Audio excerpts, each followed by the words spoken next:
Guys, welcome back to the channel. Today we are working on a 2017 Range Rover Evoque. We're going to be adding Apple CarPlay and Android Auto to the factory system. Now obviously if you've got this car and you want this exact kit, just look at this video right now and you need to take note of the user interface. So the way that the screen looks, the colors, the apps, just the way it looks. There's two different systems, right? There's a Bosch and a Harman. This is the Harman. If yours looks the same, it's the Harman.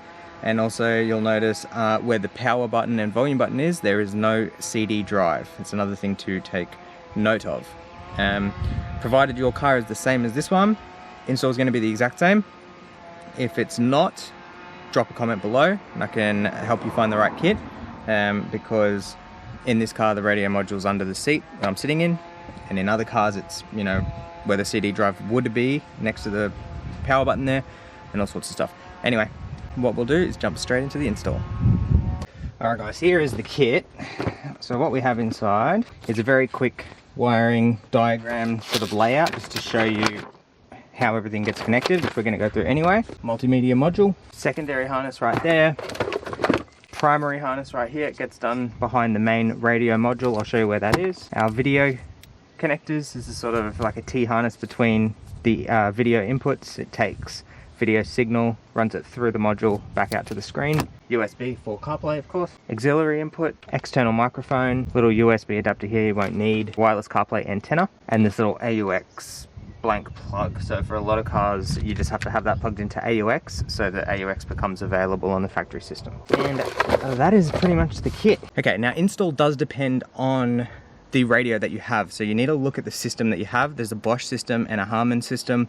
If you're not sure, comments, just drop a comment below. This is a Harman system, so we can see here we've obviously got our screen, and there's no CD DVD drive right here, and what that means is this is a right hand drive vehicle, and underneath this seat, so we're going to undo these 4 bolts, and all our radio module, everything that runs the screen and the system is under there. So let's get that done. We'll start pulling this apart. Alright guys, seat is unbolted. Now you don't need to remove it all the way. I've just lifted it up, and then what we need to do is pick this carpet up. So you can see there's 2 clips right here, one there, one right about there, and you can remove this panel here as well, which is just clips. So this panel here just comes up. You can use plastic panel tool like that. Any clips that get left behind, just make sure you pick them up, put them back. Alright, so seat is up, both of those clips removed, carpet comes up out of the way. And right here is our main module. That connector right there is a screen connector. So basically what happens is this module sends a video signal out, that runs over there, up directly to the screen. So we're intercepting that cable, and that plug right there is the quad lock connector. So we're going to use our plug and play harness to replace that. Okay, so that's the screen connector done. It's a little bit hard because this pin is underneath, it's that way, so you've still got to use your finger to find the pin, press it, and then pull. Okay, so this harness here from the module has a female, like so. Okay, this is the other one, interface in, so that's going to go to the module. And this side here, host, so that goes to the screen, to the radio, sorry. Just plug it in, boom. Okay, now they're ready to go. Alright, nice and easy. New one plugs in, like so. And just be very careful when plugging that in, and check your pins and everything to make sure it goes in nicely. Same deal with this quad lock here. You've just got to use your hand to sort of line it up and then make sure it goes in and plugs in nicely. And then we've got our main quad lock plugged into that, and then we've got these coming up. So from here we've got the audio in that needs to plug into this bad boy, which comes in the kit right there, like so. And then we can plug our secondary harness into that. The other end of the audio signal on the secondary harness. Plug that in. Okay, so then we can read that LVDS there. It says interface input, so you can go interface input. That's a lot of the wiring side of things done. We've still got to do the USB microphone, and that's it actually. So with mounting the module, I'm going to mount it this way because it does have div switch settings up here that we need to access. We can undo these 2 10mm bolts, and that will allow access behind this panel here, and then we can pop that up. That's just the vent. Mount the module underneath and then put it back down, and then it's double-sided down, out of the way, completely hidden. But before we do that, let's look at the USB. Okay, now if you're doing a DIY, you can basically plug that into the module to CarPlay USB, run that wherever you want. You can just leave it down the side there where the seat and module are.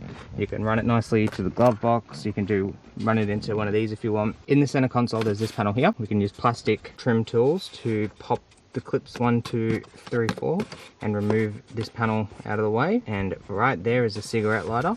So we remove the internal part of the cigarette lighter and we put in a flush mount USB. So that will activate CarPlay. There is a factory USB port right somewhere down there.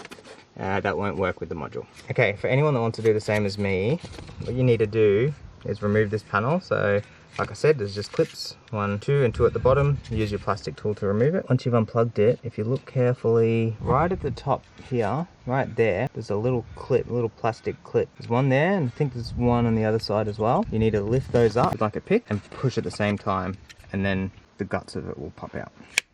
Boom. Okay. Now you need to be very careful when you do this, that you don't break any of these clips, because then this thing will pop out and it'll start moving around and all that sort of stuff. Tell me that's not the best install you've ever seen in your life. Alright, so once you've got that set up, then you basically look at your other end, and then you've got your CarPlay USB that comes with the module. Plug that in there, plug that to the module, tape it up nicely. That's all she wrote. And what I'm going to do now, before we put this back, is run a snake from there, go down to here, and then that way we can pull the USB down through and plug it into the module. And also, for anyone thinking that now that we've removed that cigarette lighter and that it's lost, think again. Boom. She's got a double set up in the Range Rover. Okay, CarPlay USBs run down to here. Or sorry, flush mount USBs run down to there. CarPlay USB is in my hand. I'm going to plug that in, tape it up nicely. Okay, take the rest of the loom up. Okay, don't forget your Wi-Fi antenna, because you want wireless CarPlay. And the last thing is the microphone. Now I'm not going to record that because everyone has their own ideas where they want it. If you're doing this yourself, you can put it wherever you want. I like to put it hidden away so it's not seen.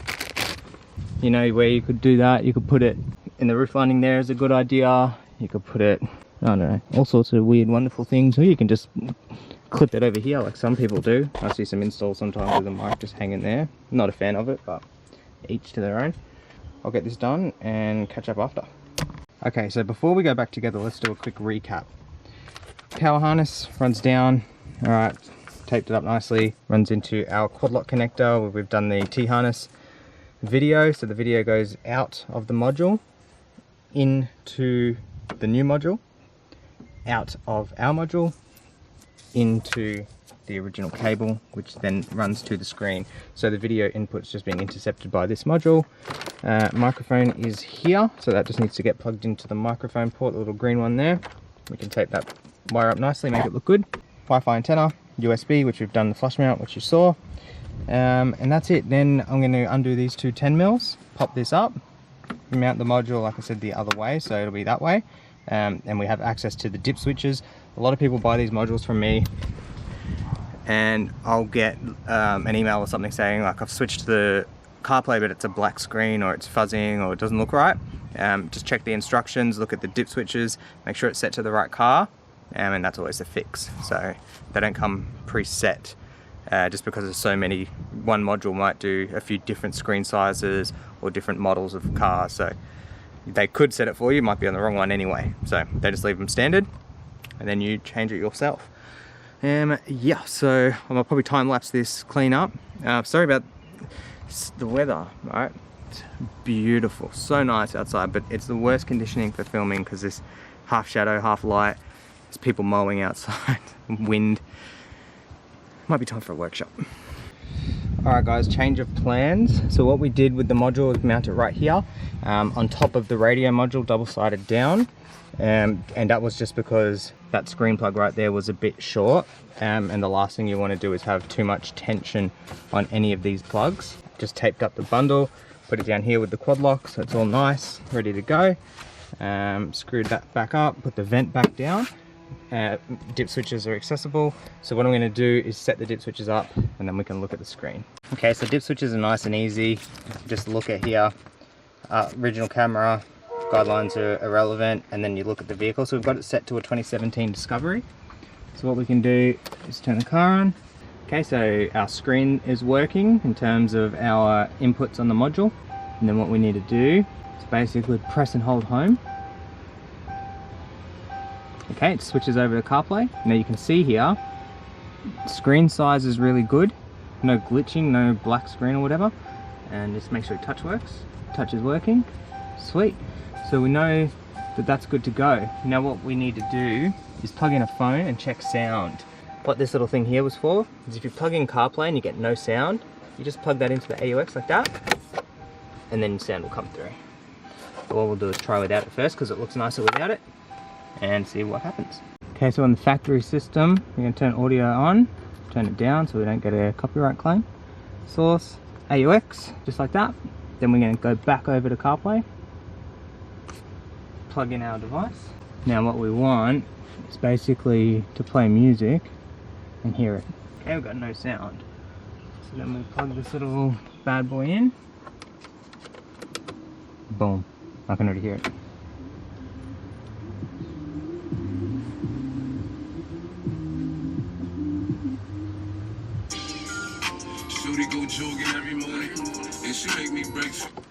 Yeah. Okay, so that needs to be in there. And then you'll get sound. So I'll finish setting this up. We're right hand drive, so I'm going to change that to be on that side. We're going to change that to Range Rover if possible. Okay, so now we've seen CarPlay working. What we do is just go over this whole install again, make sure everything looks good. So this cable here, we'll run that with the factory loom, like that one there, make it look good. And that's it, carpet down, clips in, panel back on. That's all she wrote. Alright guys, that is the job done. So this is the final product. There's your little flush mount. Nice setup there.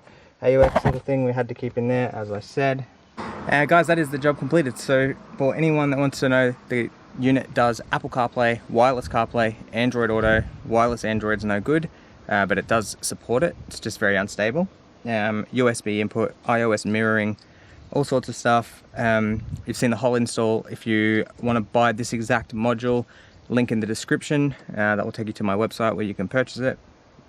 And yeah, if you're doing the install and you have any questions, just drop them in the comments below. I'm happy to help out.